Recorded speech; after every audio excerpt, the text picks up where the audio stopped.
अरे कंचन, सफाई हो चुकी हो तो जा और जाकर रसोई में कुछ खाने को बना दे। जी माँ जी, बस अभी घर की सफाई हो गई है, मैं अब सीधा रसोई में ही जाऊंगी नहाकर। आप मुझे कितना प्यार करते हो, अब सारा दिन काम कंचन को ही बोलते हो। कंचन और कमला दोनों इस घर की बहुएं थी।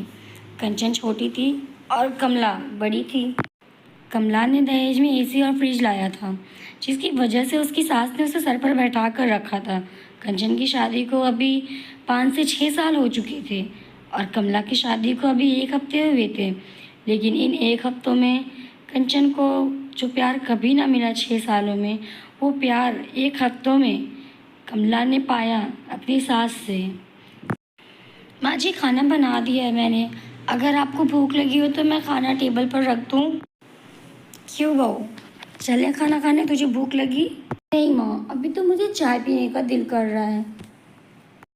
कंचन बहू, सुना नहीं तुमने? खड़ी खड़ी मुंह क्या देख रही हो? जाओ और मेरी बड़ी बहू के लिए चाय बना कर लाओ। कंचन उदास मन से चाय बनाने रसोई में जाती है।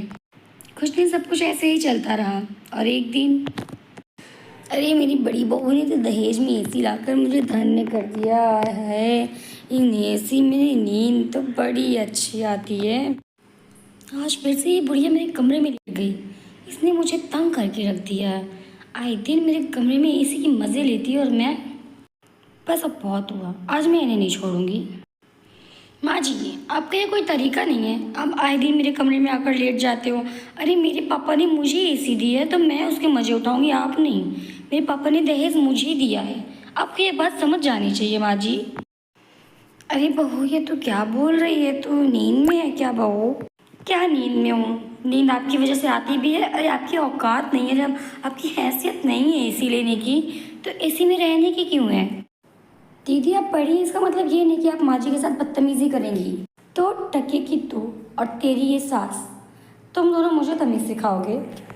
कविता ने अपनी सास और देवरानी को खूब खरी खोटी सुनाई, जिससे अब कंचन की सास की आँख खुल चुकी थी और उसे अपनी गलती का एहसास हुआ। जिस बहू को इसने कभी इज्जत नहीं दिया, उस बहू ने अपने लिए तो कभी एक ज़बान भी नहीं बोला और आज अपनी सास के लिए वो झगड़ रही है। कंचन की सास ने अपनी कंचन को गले से लगा लिया।